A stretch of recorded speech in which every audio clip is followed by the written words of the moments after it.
Okay, so here at the first table we have the Zephyrus M, the GU 502, and we're showing Overwatch with over 100 FPS, 110 FPS, because we wanted to show off that it still has a 144Hz panel, so you can still play really fast games on it, even with it goes up to a 2060, right? So you have really high FPS, and it comes with a nice panel as well. You can see the keyboard is centered, we have a nice palm rest. It's a very nice, comfortable palm rest to use, with the coating that Finn was talking about as well. Over here, we're showing Battlefield 5 because up to 2060 you can get ray tracing. You can get ray tracing on the GTX GPUs as well, but I'm sure as you know it's much faster, it's much better on the RTX models. So here, up to 2060, very nice ray tracing effects. And while we don't have the 240Hz panel here, both of these are going to come with the 240Hz as well. Both the Zephyrus M and the Zephyrus X at the next table. This one, 2060, no G-Sync, no AAS. And this one, you can see it at the bottom, AAS, so the laptop lights up and opens up at the bottom, has a ventilation flap that opens up, and as a result, we're able to get a 2070 with full 150 watts into this one. It's only the S version. Only the S has AAS, correct. So Zephyrus S GX 502, up to 2070, ray tracing, full 150 watts. This is the full chassis, is magnesium aluminum. For the Zephyrus M, it's only the top part that is magnesium aluminum. And here you can see Atomic Heart. I'm a big fan of it personally, I can't wait until it comes out. This is the game that for me personally really convinced me to get a ray tracing graphics card because it looks really impressive.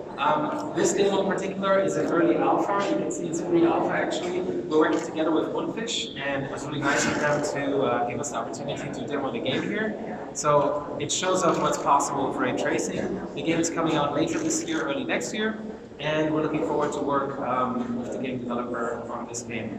And you can also check on YouTube, there's some very cool trailers of the game. It's a very interesting game, everything meshed together.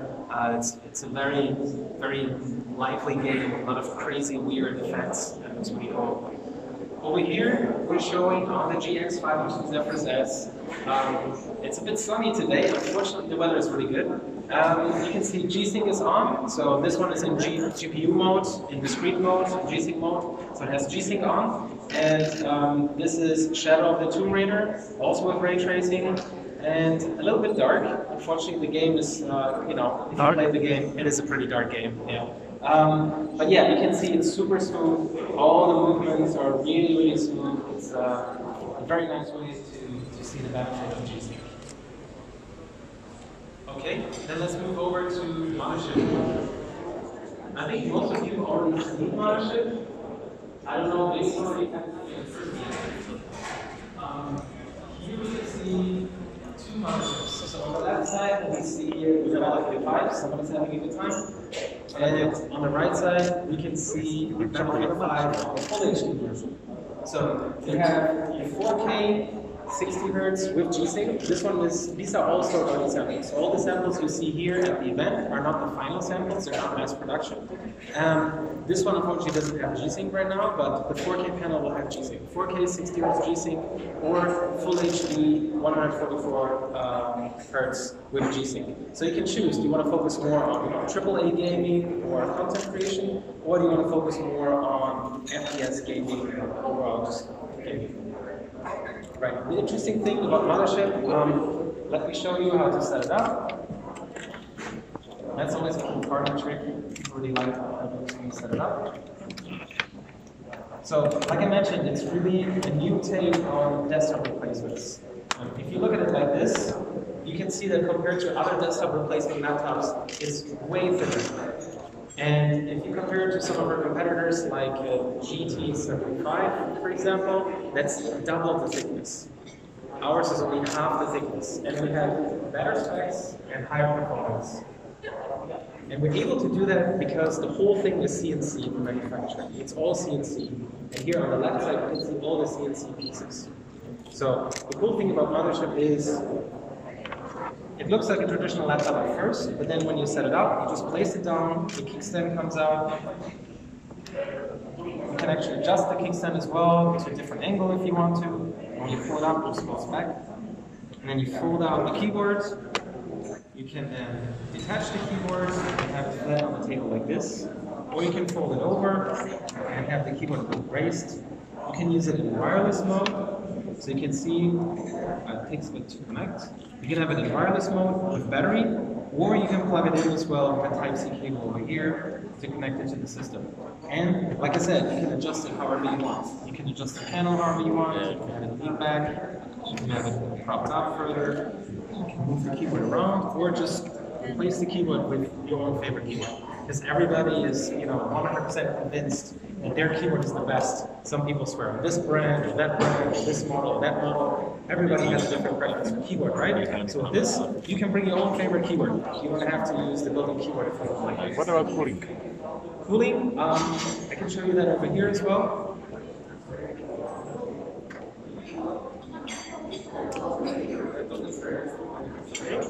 This is the cooling module of the mothership. It's almost the same as in G703, and you can see that this part is for the GPU. You can see it was the larger heat spreader that cooled the GPU memory and the PWM, and this is for the CPU.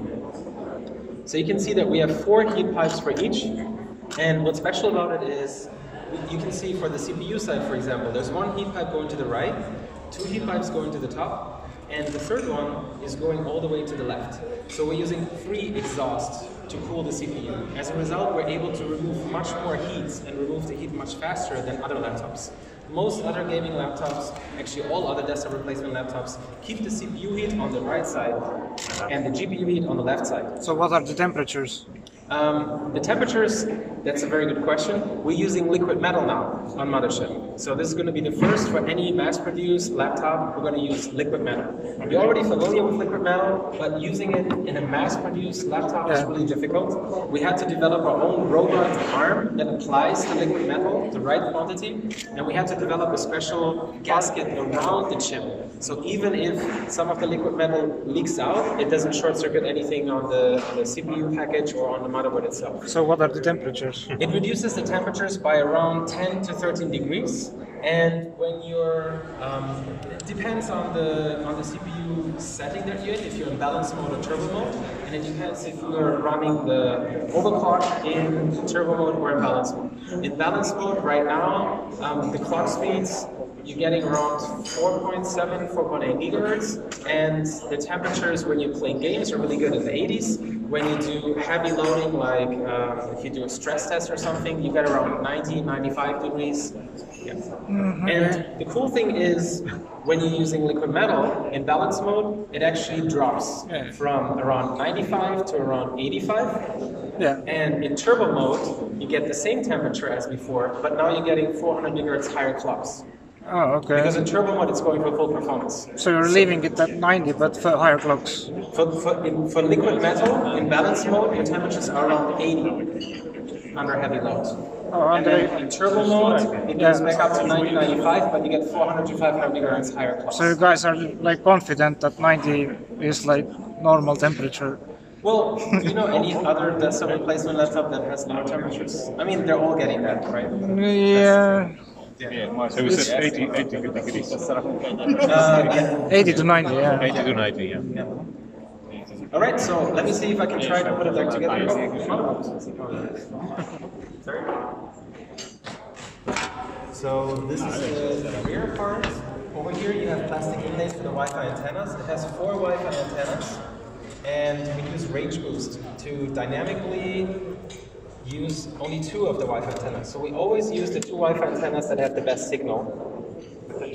Okay, so this is your thermal module on the motherboard. You can see we have 2 memory slots on this side. Nice, it's on video. This is on YouTube forever. And on the other side, you have 2 memory slots as well. So in total, 4 memory slots, 64 GB, DDR for 2800 megahertz. And this is how it looks inside the system. This is how it looks. You can see there's the fans in here, and then the panel sits right on top over here.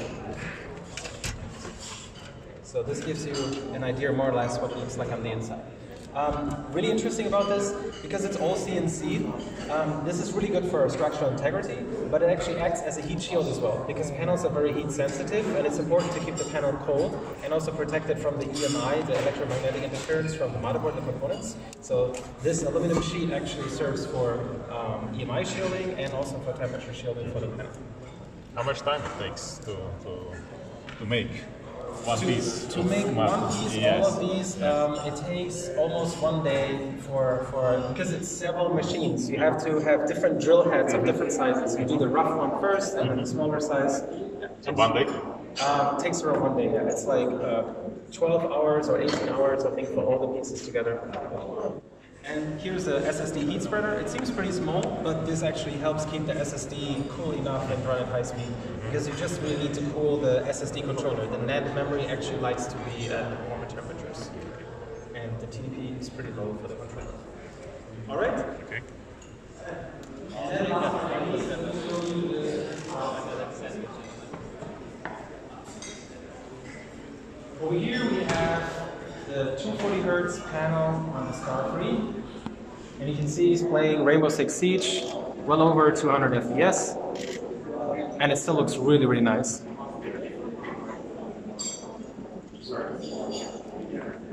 Excuse me? Okay, here you see the 240 Hz panel. And I'm going to leave the game. Okay. And you can see over here on Shadow Drive, we have a file you maybe don't want everybody to see. And you just pull out the keystone, and the shadow drive disappears. So the file is still on the system. It's not on the keystone, but it disappears because I removed the keystone.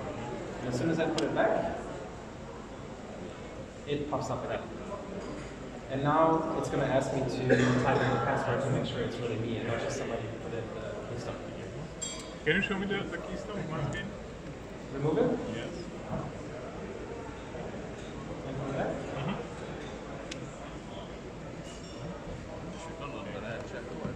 There you go. And all the 15-inch models, G531, all the Star 3, Kilo 3, and Strix G have a touchpad with numpad built in. So you hold it for 2 seconds here, and you can turn on the numpad on the touchpad, just like on the Zephyrus models. Excuse me, can you use the keystone for Windows 11 authentication? In theory, yes. Right now, that's not a supported feature, but we're working on that. Yeah. So with the Windows 11? Yeah. Yeah. Well, I can't promise it, but we thought about that as well, and we're working on that. Well, because it's not just decided by us, right? Microsoft.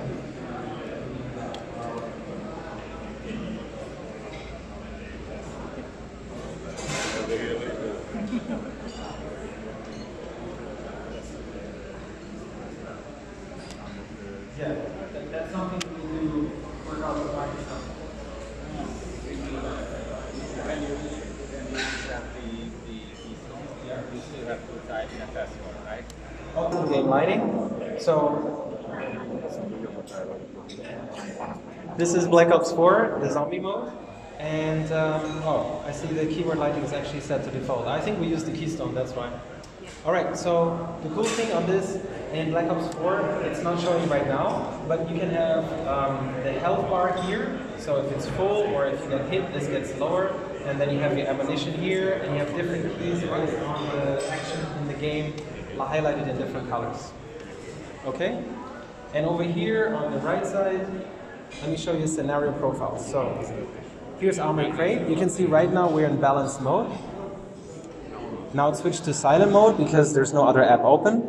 And when I go, for example, to Streamlabs because I want to stream, it's going to switch to turbo mode automatically because I want all the performance I can get. And then if I switch to play Overwatch, it switches to balanced mode because balanced mode is enough. I don't need more performance. Yeah, and then you can create your own custom scenario profiles for different apps with this. All right, that's it for the tour. Let me know if you have any questions. Just one question regarding this intelligent switching. Do I have to create my own profiles for each the applications I want to work with, or can it kind of guess what the application does by checking how high the CPU and GPU is. Right now it's all manual because we want to be very careful with this. There's a very high risk that if we create profiles for you,